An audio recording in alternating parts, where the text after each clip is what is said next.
Komponen sistem pertahanan tubuh. Pada pembahasan sebelumnya telah diperlihatkan bahwa sel darah putih, leukosit, merupakan komponen seluler utama dari sistem imun tubuh. Leukosit memiliki berbagai jenis dan peran dalam sistem kekebalan tubuh. Namun, secara umum dapat dibedakan menjadi dua jenis, yaitu fagosit dan limfosit. 1. Fagosit. Fagosit secara harfiah berarti sel pemakan. Secara fungsional sel ini akan menghancurkan patogen dengan cara mencernanya di dalam sel. Sel-sel fagosit dibentuk di dalam sumsum tulang, khususnya tulang pipa. Mereka disimpan dalam sumsum tulang sebelum didistribusikan sebelum beredar bersama aliran darah dan cairan limfa ke seluruh bagian tubuh. Dalam proses perkembangannya, fagosit merupakan hasil diferensiasi dari beberapa tipe sel. Namun secara umum terdapat dua tipe fagosit yang sering ditemukan dalam respon imun tubuh, yaitu neutrofil dan makrofag. A. Neutrofil. Neutrofil adalah jenis fagosit yang paling banyak ditemukan dan 60% komposisi leukosit dalam darah. Mereka dapat berpindah tempat ke seluruh bagian tubuh melalui pembuluh darah. Pada kondisi tertentu, seringkali neutrofil meninggalkan pembuluh darah dengan cara menyusup melalui dinding kapiler untuk berpatroli di jaringan ikat. Kemampuan menembus pembuluh darah ini disebut diapedesis. Neutrofil memulai peran fagositiknya dengan menempel pada patogen. Membran permukaan sel neutrofil akan membentuk kantung vesikula yang membawa patogen, fagosom, masuk ke dalam sel secara endositosis. Enzim pencernaan akan disekresikan oleh badan Golgi ke dalam lisosom. Lisosom kemudian bergabung dengan fagosom membentuk struktur vakuola fagositik atau vakuola makanan dan menghancurkan patogen.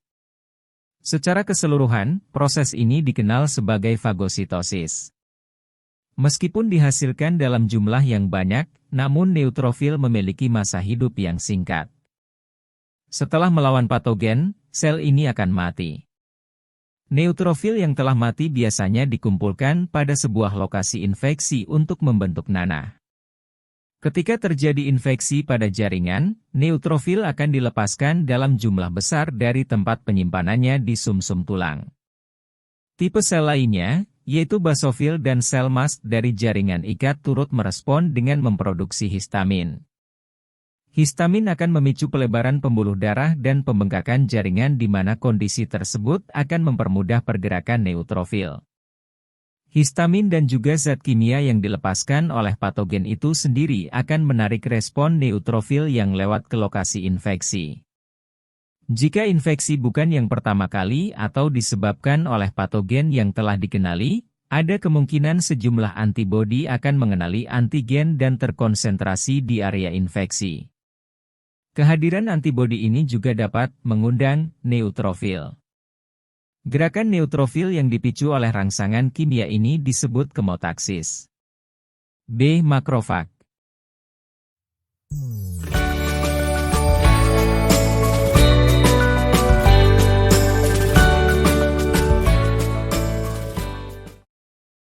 Jenis sel fagosit berikutnya adalah makrofag. Makrofag memiliki ukuran lebih besar dibanding neutrofil. Daripada beredar di pembuluh darah, makrofag lebih sering menetap pada organ-organ tertentu seperti paru-paru, hati, limpa, ginjal, dan nodus limfa. Setelah dibentuk di dalam sumsum tulang, makrofag akan beredar dalam darah sebagai monosit, yang berkembang menjadi makrofag ketika meninggalkan darah dan menetap dalam organ. Berbeda dengan neutrofil, makrofag adalah sel yang masa hidupnya cukup panjang dan memiliki peran penting dalam menginisiasi respons imun spesifik lainnya. Makrofag tidak menghancurkan patogen sepenuhnya, tapi memecahnya menjadi partikel kecil yang dijadikan sampel antigen. Partikel sampel tersebut akan menjadi bagian struktur luar dari membran sel makrofag untuk kemudian dikenali oleh limfosit. Dengan demikian antigen dapat terus dikenali sekaligus menjadi sinyal, membutuhkan bantuan, yang dapat menstimulasi respon imun spesifik lainnya. Karena kemampuannya dalam menampilkan antigen di bagian permukaan sel ini, makrofag disebut juga sebagai sel penyaji antigen, antigen presenting cells APCs. 2. Limfosit dan respon imun spesifik.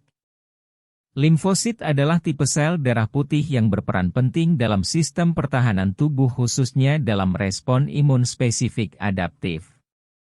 Terdapat dua jenis limfosit, keduanya telah dibentuk sejak sebelum kelahiran di dalam sumsum tulang janin.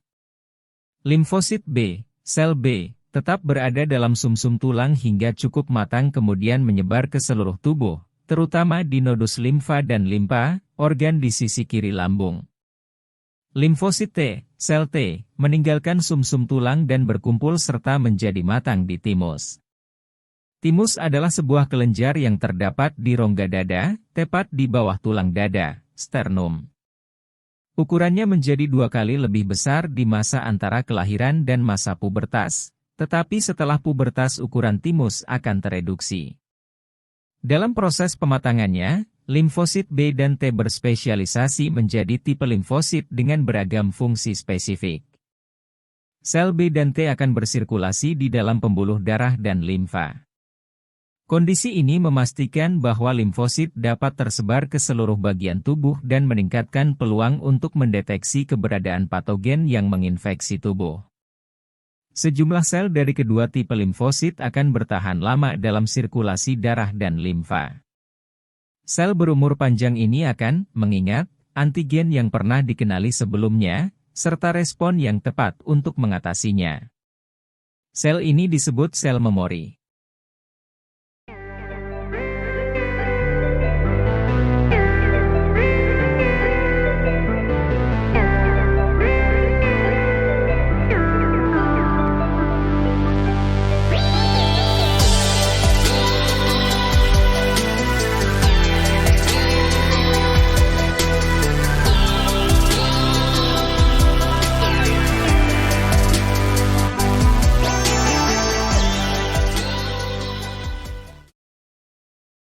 A. Limfosit B, sel B, dan respon imun spesifik humoral. Limfosit B memberikan respon imun dengan membentuk antibodi. Setiap sel B yang telah teraktivasi akan membentuk kelompok kecil, klon, berdasarkan jenis antibodi yang dibuatnya. Pada awalnya molekul antibodi hanya menempel di permukaan membran sel B, hingga kemudian dapat dilepas dan beredar di plasma darah dan limfa. Antibodi beredar di plasma darah dan cairan tubuh lainnya untuk mengenali antigen spesifik yang masuk ke dalam tubuh. Atas dasar inilah respon limfosit B disebut juga respon imun spesifik humoral, humor cairan tubuh. Kehadiran antigen mengaktifasi limfosit B yang berdiferensiasi menjadi 2 tipe sel, yaitu sel plasma dan sel B memori. Sel plasma dapat memproduksi molekul antibodi dengan cepat, hingga mencapai jumlah beberapa ribu dalam 1 detik. Pada infeksi pertama, respon primer, sel plasma memulai pengenalan antigen dan membentuk antibodi. Karena memiliki masa hidup yang singkat, respon sel plasma akan dilanjutkan oleh sel memori. Sel ini akan bersirkulasi dalam tubuh dalam waktu lama. Apabila terdapat antigen yang sama dan dikenali kembali, respon sekunder, sel memori akan membelah secara cepat dan berkembang menjadi sel plasma dan sel memori yang lebih banyak lagi. Hal ini terjadi berulang dalam setiap kehadiran antigen yang sama, yang berarti infeksi dapat ditanggulangi sebelum terus perkembangan. Molekul antibodi yang diproduksi sel B berupa protein yang disebut imunoglobulin, Ig. Molekul imunoglobulin berbentuk seperti huruf Y, dengan 2 sisi ujung sebagai situs pengikatan dan pengenal antigen. Untuk memungkinkan sistem imun mengenali jutaan antigen yang berbeda, situs pengikatan antigen di kedua ujung imunoglobulin juga memiliki variasi yang sama banyaknya. Terdapat 5 tipe antibodi yang banyak ditemukan di dalam tubuh, yaitu IgA, IgD, IgE, IgG, atau IgM. Informasi lebih lanjut tentang ciri dan fungsi masing-masing tipe antibodi disajikan pada tabel berikut ini.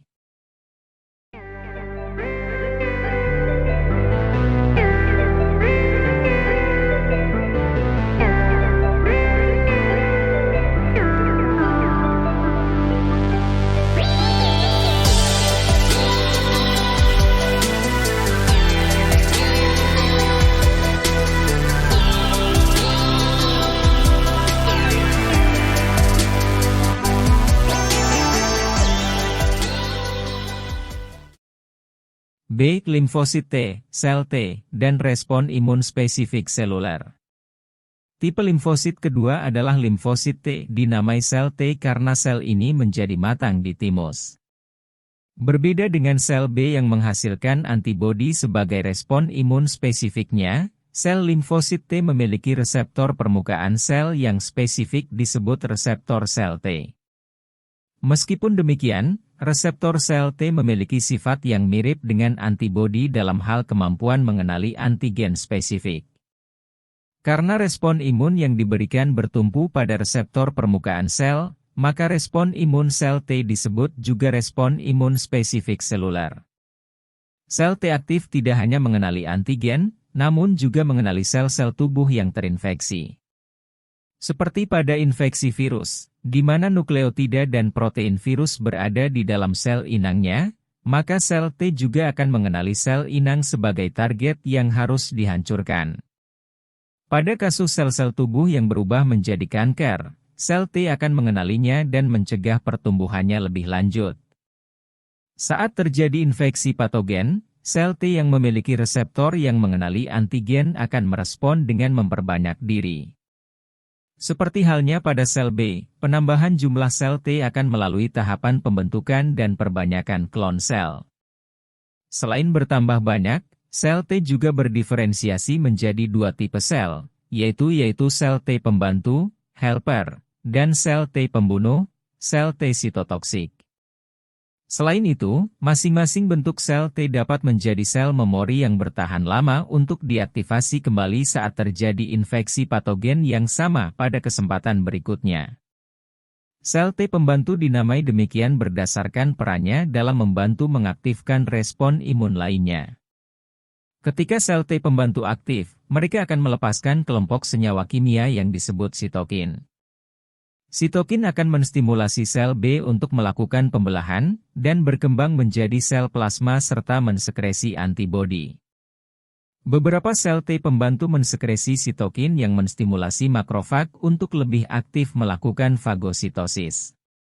Sel T pembunuh mencari sel tubuh yang diserang patogen dan menampilkan antigen asing dari patogen pada membran permukaan selnya.